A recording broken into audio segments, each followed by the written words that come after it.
Dans un monde où l'on dit souvent que certaines choses ne sont pas destinées aux filles, une jeune fille a décidé de changer les choses. Mesdames, Messieurs, bonsoir.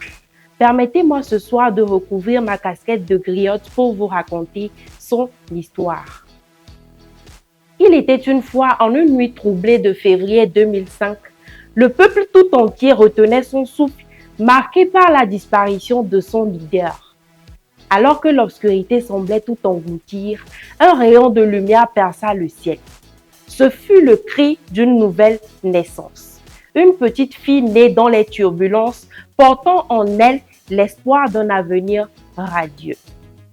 Dès l'âge de 2 ans, cette petite fille s'aventura déjà sur le chemin de la connaissance, déviant toute logique. Toujours la plus grande, non seulement en taille, mais surtout en détermination, elle gravit rapidement les échelons. Lorsqu'il a été question de choisir une filière au lycée, son regard s'est naturellement porté sur la série C4. Mais là, les murmures se firent entendre. Mais non, ce n'est pas une série pour les filles. Une voix intérieure se fit entendre. Ah bon? Dois-je m'inquiéter de me casser un ongle en résolvant des équations?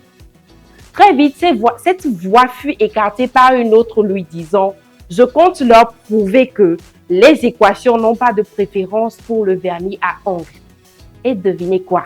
Les équations ont été résolues. Les ongles sont restés intacts et les stéréotypes ont pris une bonne claque. À l'université, la même histoire, l'agronomie.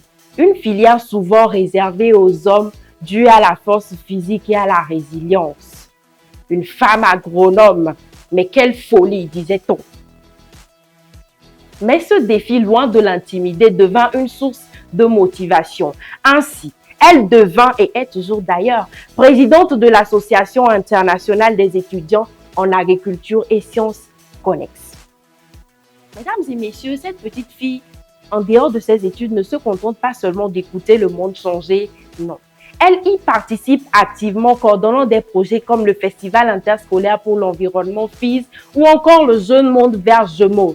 À travers ces différents projets, elle a su inculquer aux jeunes les valeurs de protection de l'environnement et d'éco-citoyenneté, car oui, l'environnement, c'est une question de tous. L'environnement, c'est mon affaire, c'est ton affaire, c'est notre affaire. Actuellement, elle s'épanouit en tant que coordonnatrice du projet ALEF, Atelier sur le leadership et l'entrepreneuriat féminin. Un projet qu'elle a toujours rêvé de coordonner. Un projet qui s'inscrit exactement dans ce en quoi elle croit. Un projet né de la conviction que chaque femme est capable d'être un leader dans son domaine. Chaque femme est capable d'être un leader dans son domaine. Je le répète, chaque femme est capable d'être un leader dans son domaine. Mesdames, Messieurs, pour cette fille, l'avenir est clair. Devenir une agronome éloquente et leader. Créer un réseau d'entrepreneurs agricoles où chaque femme aura le potentiel de développer où chaque femme aura la capacité de développer son potentiel au maximum. Mesdames et messieurs, cette histoire que vous venez d'entendre, eh bien, c'est la mienne. Je suis Ornella Didiaou Turunapo, étudiante en 3e année d'agronomie, option phytotechnie à l'École supérieure d'agronomie de l'Université de Lomé. J'ai 19 ans et je suis présidente locale de l'Association internationale des étudiants en agriculture et sciences connexes. Si j'ai décidé ce soir de vous parler de mon passé, de mon présent et de ma conviction future, c'est que je pense qu'un pitch de soi doit contenir ces trois différentes catégories. Le passé forge notre caractère, le présent démontre notre action et le futur révèle notre vision. À toutes ces femmes aujourd'hui qui me suivent, j'ai un message pour vous. Vous êtes capable d'être un leader dans votre domaine. Femme, tu en es capable. Femme, crois en toi. Femme, tu y arriveras.